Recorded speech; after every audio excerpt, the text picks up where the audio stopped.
Welcome. This is going to be a vodcast on heating curves. So a heating curve is basically a diagram that plots temperature versus time where energy is either added or subtracted at constant rate depending on what the process is doing. So here is what a heating curve for water looks like.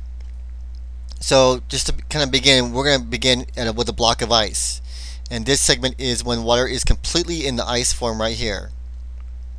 So if we were heating this piece of ice, it actually goes to a couple of steps here. So when we get to 0 degrees Celsius, that is when ice begins to melt into water. And it forms a small little plateau here. And now just bear in mind that this diagram is not drawn to scale. The line is actually bigger. Anyways, at 0 degrees Celsius, this is when it goes completely from ice to water. Once it gets done with that state, it then goes up this line, and it's basically just the amount of energy needed to raise the temperature of water until we get to the next phase, which is water and steam. And this is where water starts to begin to transition from water to steam. And in the last part, we have a segment here, it's just all purely steam at 100 degrees Celsius. We're using water here as an example because it's a common substance. Many substances have their own heating curves with their own temperatures and diagrams. So we're going to kind of start this problem out with an example.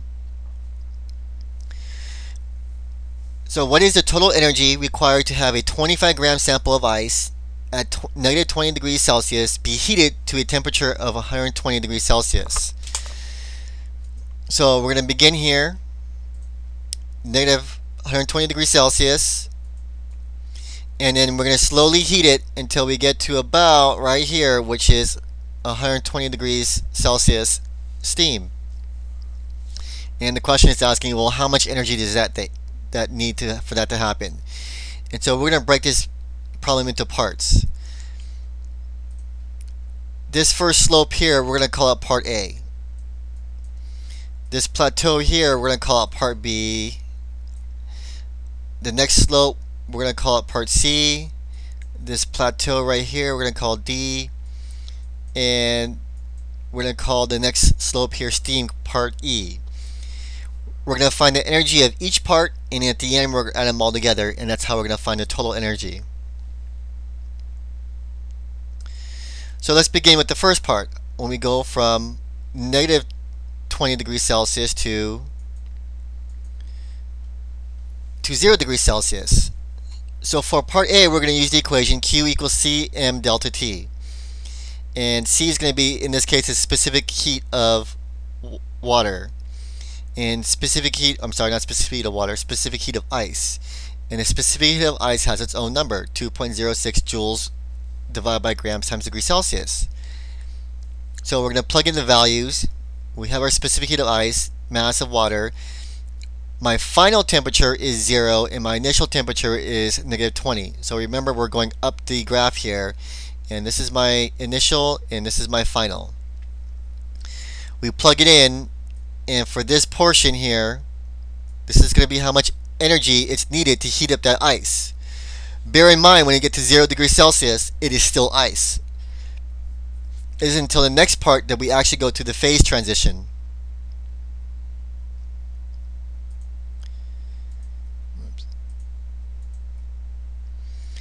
And that plateau has its own little special name, and it's called the enthalpy of fusion, or delta HF, or fusion. The enthalpy change that occurs at the melting point when a solid melts, and it's also known as heat of fusion. And it has its own little equation. So the energy equals the moles or grams times the delta H of fusion. And there's two different equations you can use. One has moles here, and the other one has grams, but they're essentially the same value when you plug things in. So delta H of fusion for water has its own constant, 6.0 kilojoules per mole, or if you want it in grams, it's 0.333 kilojoules per gram. So we're going to stay consistent. We're just going to use the gram ones for the sake of this example. So for that plateau section, we're going to use that equation, Q equals grams times delta H of fusion. And we know that delta H of fusion is 0.333 kilojoules per gram.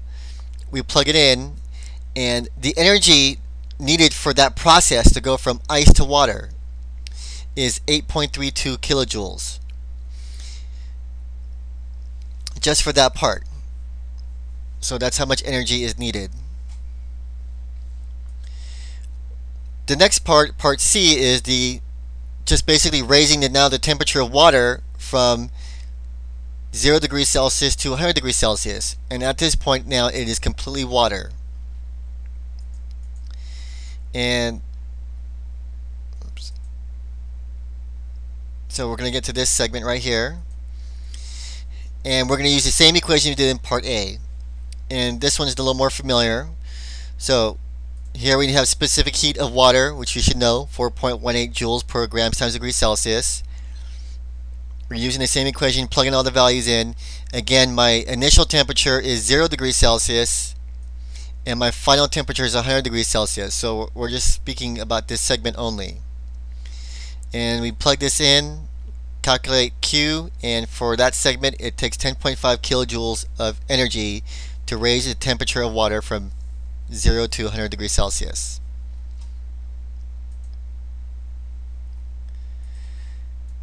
Okay, now we're going to get to the next plateau, and that has its own special name as well, and you'll notice it's very similar to fusion. It's called the enthalpy of vaporization, and it's defined as the enthalpy change that occurs at the boiling point when a liquid vaporizes. It's also known as the heat of vaporization. And again, you'll notice that the equations are similar to the first from enthalpy of fusion, except we're dealing with vaporization, and we can either go moles or grams, whichever you choose. And the delta H vaporization for water is 40.7 kilojoules per mole, or 2.260 kilojoules per gram. And again, for consistency, we'll just use the gram constant instead. And we will plug it into the same equation. Q equals grams times delta H of vaporization. And we notice that after calculating, the Q for that segment is 56.5 kilojoules. And that is when it goes from water to steam completely, the whole process. Okay, the last segment is, now we're completely in steam, but we're starting at 100 degrees Celsius and we need to get to 120 degrees Celsius. So we're going to use this equation, Q equals C vapor, specific heat of vapor, times the mass times the change in temperature. And water has its own, not water, steam has its own specific heat, and it's 1.86. So we plug this in, and again we're going from 100 degrees Celsius to 120 degrees Celsius, and it takes, after calculating, it's going to take 0.930 kilojoules to go from 100 degrees Celsius to 120 degrees Celsius. So at this point we've calculated all the parts of the heating curve, and all we gotta do is just add them all up. So total energy is the sum of each part. So Q total equals each part. We add them all together, and the amount of energy needed to raise ice from negative 20 degrees Celsius to 120 degrees Celsius is 77.3 kilojoules total for that to happen. So this is a nice introduction to heating curves. So just to kind of sum it up, a little animation we have here. Here you can see the different states that's going on between each phase here of the different phases. So pure solid, the transition between solid to liquid, pure liquid. Here we're going from liquid to gas, and this is pure gas. And you can sum up all the equations for each segment here. So whenever you need to find the total energy needed to raise from one state to another, you now have the equations to do it.